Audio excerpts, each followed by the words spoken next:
ഒരു വ്യക്തിയുടെ ആരോഗ്യം എന്ന് പറയുന്നത് വ്യക്തിപരമായ ആരോഗ്യ പരിപാലനത്തിൽ എത്രമാത്രം ശ്രദ്ധ കൊടുക്കുന്നു എന്നതിനെ ആശ്രയിച്ചിരിക്കും. മൊത്തത്തിലുള്ള ആരോഗ്യത്തിൻ്റെ മുഖ്യമായൊരു ഘടകമാണ് ശാരീരികമായ ആരോഗ്യം. ശാരീരിക ആരോഗ്യം നിലനിർത്തുന്നതിന് സുപ്രധാനമായ പങ്ക് വഹിക്കുന്നത് വ്യക്തിപരമായ ശീലങ്ങൾ അഥവാ നമ്മുടെ പെരുമാറ്റ ശൈലികളാണ്. നല്ല ശീലങ്ങൾ വീട്ടിൽ നിന്ന് തന്നെ കിട്ടേണ്ടതാണ്. സ്കൂളിൽ വെച്ച് അത് പാകപ്പെടുത്തുകയും വേണം. ഭാവിയിൽ അത് ജീവിത നിലവാരത്തെ തന്നെ നിർണ്ണയിക്കുവാൻ സഹായിക്കും. പുക വലിക്കുന്നവരിൽ തൊണ്ടവേദന, ചുമ, ശ്വാസം മുട്ടൽ, വിറയൽ, രോഗപ്രതിരോധ ശേഷി കുറവ് എന്നിവയൊക്കെ സാധാരണമാണ്. പുകവലി കൊണ്ട് വായ, അന്നനാളം, സ്വനപേടകം, ടോൺസിൽ, നാക്ക് എന്നിവയിലും ശ്വാസകോശത്തിലും അർബുദം കണ്ടുപിടിക്കുന്നത് ഇന്ന് സർവ്വസാധാരണമാണ്. മദ്യപാനവും മയക്കുമരുന്നും പുകവലിയും ഒരിക്കലും നല്ല ശീലങ്ങളിൽപ്പെട്ടതല്ല. അവ കരളിനെയും ഹൃദയത്തെയും കുടലിനെയും ദോഷകരമായി ബാധിക്കും. വ്യക്തിപരമായ ആരോഗ്യ പാലനത്തിന് വിവിധ ഘടകങ്ങളുണ്ട്.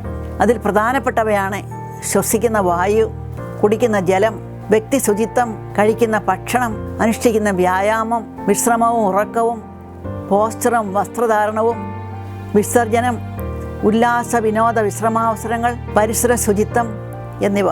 ഇവയിൽ ആദ്യത്തെ രണ്ട് ഘടകമായ ശ്വസിക്കുന്ന വായുവും കുടിക്കുന്ന ജലവും എന്നിവയെക്കുറിച്ചാണ് ഈ എപ്പിസോഡിലൂടെ ആരോഗ്യ പരിപാലനം പാർട്ട് 1 ശ്വസിക്കുന്ന വായു, കുടിക്കുന്ന ജലം എന്ന എപ്പിസോഡിലേക്ക് എല്ലാവർക്കും സ്വാഗതം. ശ്വസിക്കുന്ന വായു. ശരിയായ ശ്വസന പ്രക്രിയ പരിശീലിക്കുന്നതിലൂടെ കുറേയെല്ലാം രോഗങ്ങളെ നമുക്ക് തടയാൻ സാധിക്കും. ശുദ്ധവായു ദീർഘമായി ശ്വസിക്കുന്നത് വഴി പ്രാണശക്തി ശരീരത്തിൻ്റെ ഓരോ കോശത്തിലും എത്തുന്നു. അതുപോലെ തന്നെ ദീർഘമായി ഉച്ഛ്വസിക്കുമ്പോൾ ശ്വാസകോശങ്ങളിൽ മാലിന്യങ്ങൾ അടിഞ്ഞുകിടക്കാതെ ഉച്ഛ്വാസവായു വഴി പുറത്തേക്ക് പോകാൻ സഹായിക്കുന്നു. പക്ഷേ പലപ്പോഴും നാം ഉള്ളിലേക്ക് വായു വലിച്ചെടുക്കുന്നതിൻ്റെ പകുതി സമയമേ ഉച്ഛ്വസിക്കുവാനായി എടുക്കാറുള്ളൂ. അത് ആരോഗ്യത്തിന് ഹാനികരവുമാണ്. നമ്മുടെ ശ്വസന പ്രക്രിയ നമ്മൾ പരിശീലിക്കണം. അതിപ്പോൾ ഞാൻ പറഞ്ഞു തരുന്നത് പോലെ ചെയ്യുവാണെങ്കിൽ നല്ലതായിരിക്കും. ശ്വസന പ്രക്രിയയ്ക്ക് ഒരു കസേരയിൽ നേരെ നിവർന്ന് നട്ടെല്ല് നിവർത്തി കാലുകൾ നിലത്തുറപ്പിച്ച് കണ്ണുകൾ അടച്ച് കൈകൾ മടിയിൽ തുറന്നു വച്ച് ശ്വാസം ഉള്ളിലേക്ക് എടുക്കുകയും പുറത്തേക്ക് വിടുകയും ചെയ്യുക. ഓരോ ശ്വാസവും ഉള്ളിലേക്ക് എടുക്കുമ്പോൾ പോസിറ്റീവ് എനർജിയാണ് എടുക്കുന്നത് എന്ന് വിശ്വസിക്കണം.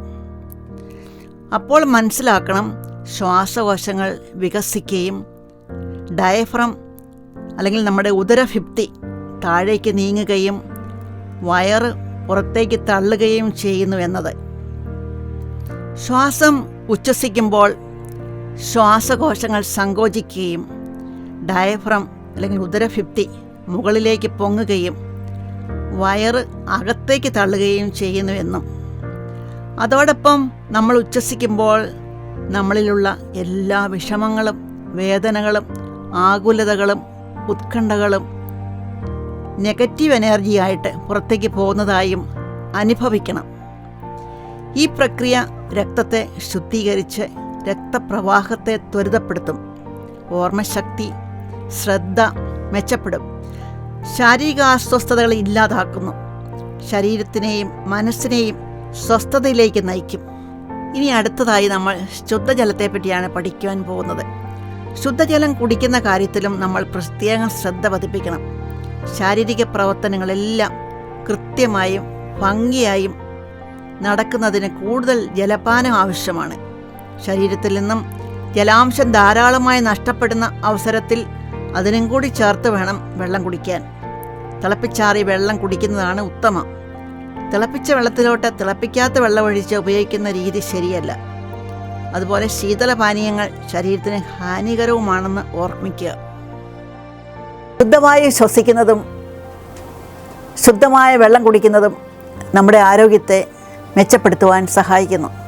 വ്യക്തിപരമായ ആരോഗ്യ പരിപാലനത്തിൽ ശ്വസിക്കുന്ന വായു, കുടിക്കുന്ന ജലം, ഈ രണ്ട് കാര്യങ്ങളും എല്ലാവരും പ്രത്യേകം ശ്രദ്ധിക്കുമല്ലോ.